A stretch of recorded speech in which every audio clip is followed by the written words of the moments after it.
Hello everyone, welcome back to IEEE RAIT.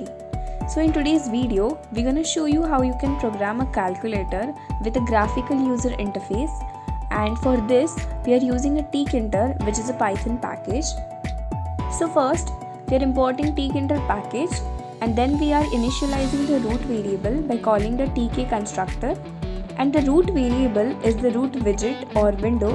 And with the geometry method, we are defining the width and the height of our root window, and we can set the title of the window with the title method. So yeah, let's start with the calculator. Now we are initializing the calc input variable. We are calling the text constructor with the root variable width and height in the form that we have to define a type and size. Also, width and height here is not the pixels, but it is related to the font size. This means that 1 means the size of one character and width means how many characters we can fit in one row. So in the next line, we are defining that the input field spans across 3 columns, and now further we'll set our result variable in which we'll save our calculation results. Okay, now we'll write our calculating function. So first we are retrieving the input, and then from the input field we are getting the string.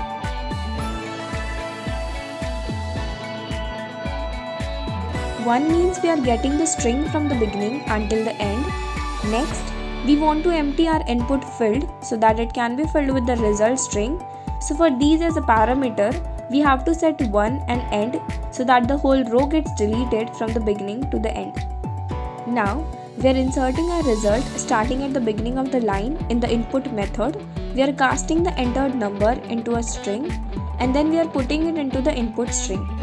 And then finally, the clear method empties the whole input field.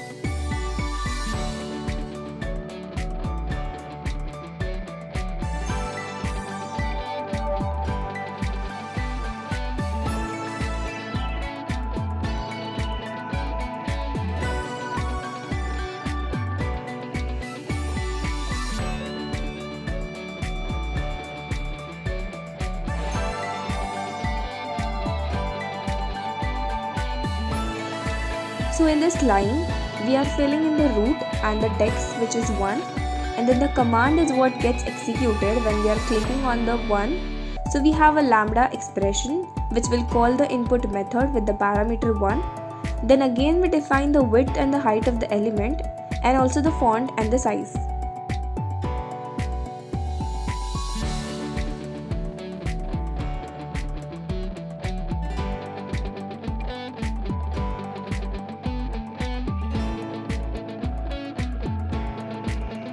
And now, after that, in next line, we are defining that the button 1 should reside in row 1 and in column 0. We are doing the same for all the other numbers. We also have our operators, that is plus, minus, division and multiplications. These are also calling the input function, but this time with their symbols as strings as the parameters.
So yeah, our code is completed, and as you can see, our calculator is ready.